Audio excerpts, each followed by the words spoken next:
Salut à tous, c'est Julien pour Check My Rides et aujourd'hui, regardez, petite originalité, je vais vous proposer une balade estivale au plein mois de février. Et ouais, les températures sont anormalement élevées, mais rassurez-vous, on va pas parler plus que ça de météo, on va parler paysage, nature. Effectivement, si vous étiez venu pour voir de la ville, des embouteillages ou des road rage, vous vous êtes trompé de chaîne.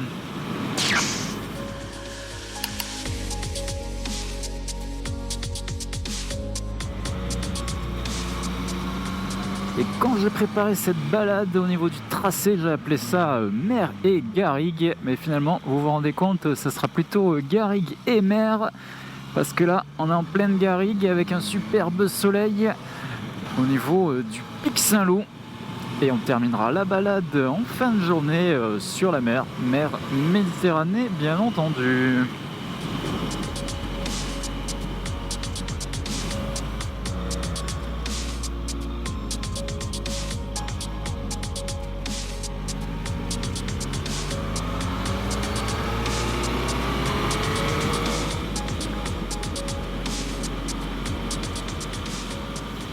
Et là au niveau des épingles, j'étais vraiment sous régime et il va falloir que je tombe un rapport au prochain virage, ça sera un peu plus fluide.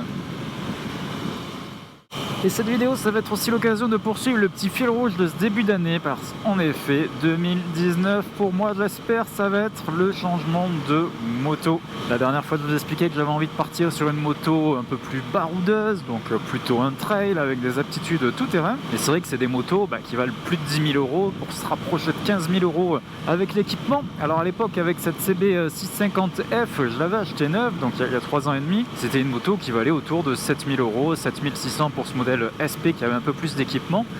Là on est quand même au niveau double du prix et je me pose quelques questions.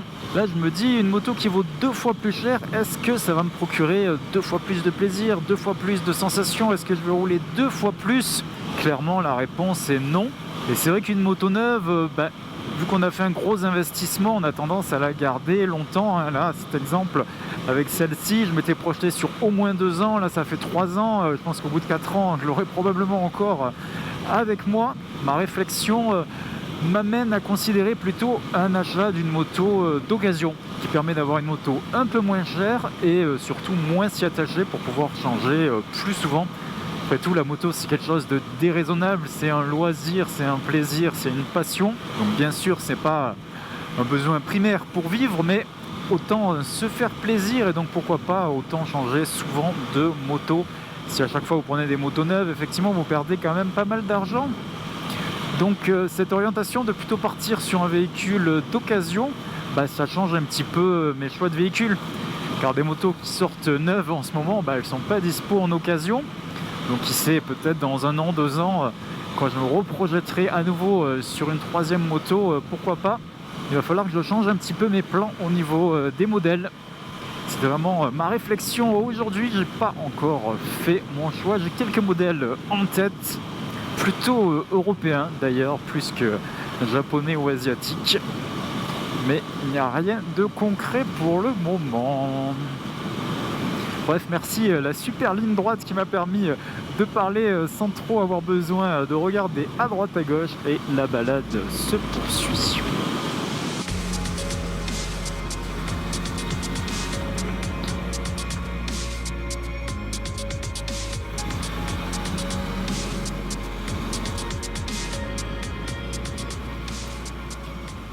L'objectif ça va être de faire quelques virages dans ces montagnes en face.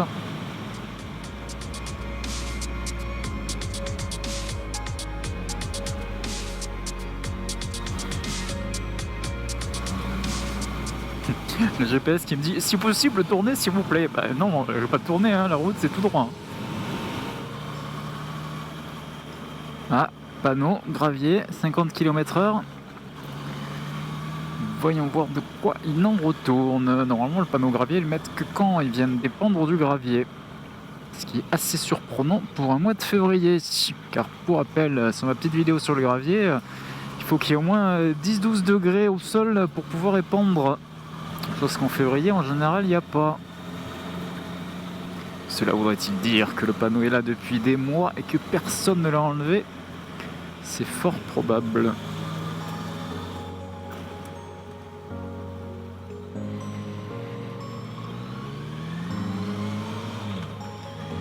Et voilà, je me suis arrêté faire une première pause photo et là on est vraiment dans des toutes petites routes. Et les températures, vraiment pour un mois de février, exceptionnelles. Mais je sais que parler de météo, ça ne vous intéresse pas et je vous comprends. Donc on poursuit dans ces petites routes.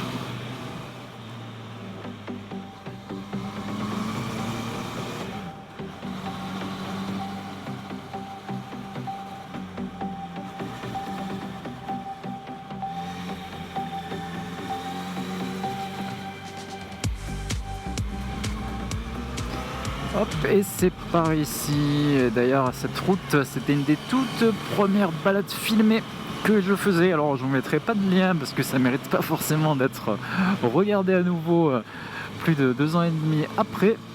Mais je me souviens que j'étais passé ici un peu par surprise et j'ai en mémoire une superbe vue tout en hauteur. Donc, on va y repasser.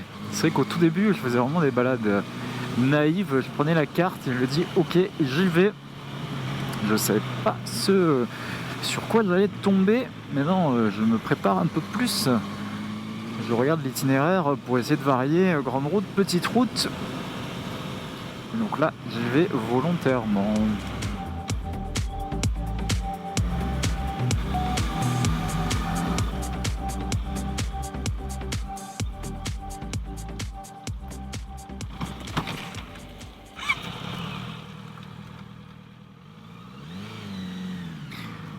Et j'ai calé dans le virage. Bon, à cause de la voiture, on va dire. Elle m'a surpris. Justement, j'étais en train de me dire, je suis peut-être un petit peu en sous-régime, mais il faudrait que je rétrograde. Et voilà, le risque, c'est quand vous calez, c'est que vous êtes un petit peu déséquilibré. Imaginez si j'étais tombé, ça l'aurait foutu mal.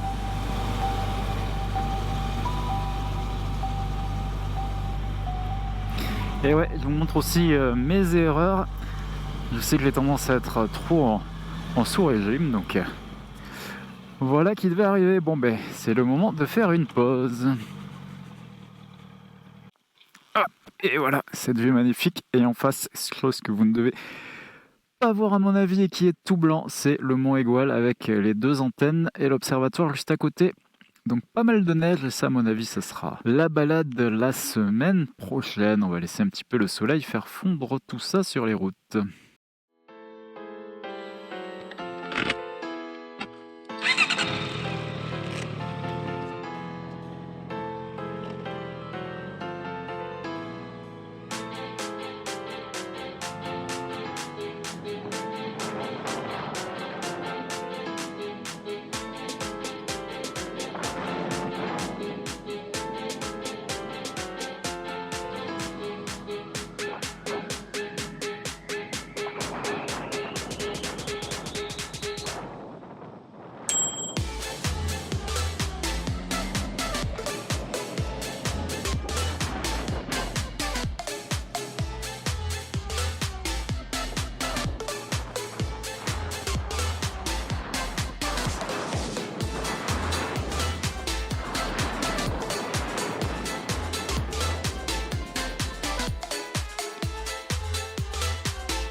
Et voilà pour les petites routes, j'ai essayé de varier les points de vue avec la GoPro, j'ai testé des nouvelles choses avec un bras un peu plus long, mais à mon avis il va y avoir un peu trop de vibrations. Et maintenant direction les gorges de l'Hérault avant de retrouver la mer Méditerranée.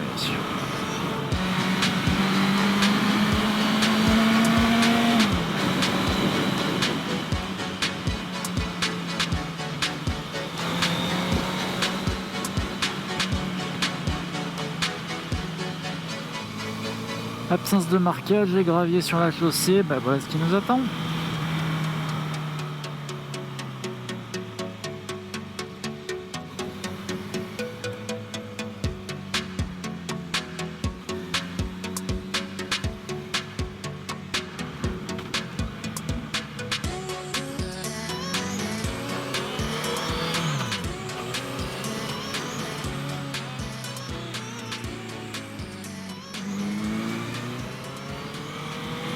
Et voilà pour la fin des gorges de l'Hérault avec le pont du Diable. Maintenant, direction la mer.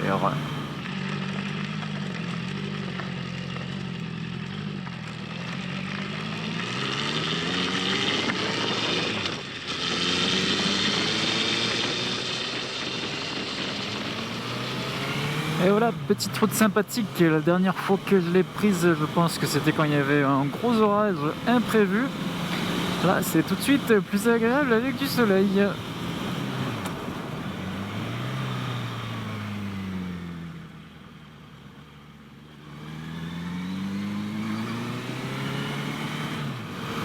Et voilà pour cette balade moto en solo. Mais si vous voulez que ça devienne des balades moto en groupe, il n'y a aucun problème, il suffit de me contacter.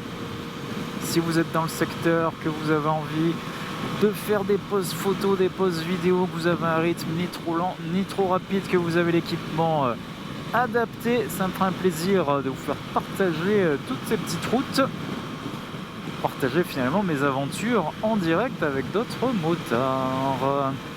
Voilà, là, fini la Méditerranée, retour sur Montpellier, il y a déjà beaucoup plus de monde sur la route. C'est moins agréable à filmer, moi c'est pas ça qui m'intéresse. Donc je vous dis à bientôt, je vous attends dans les commentaires si vous avez des questions. Et sinon, ça sera pour la prochaine fois pour une nouvelle balade, peut-être voir quelques morceaux de neige sur le bord de la route, qui sait.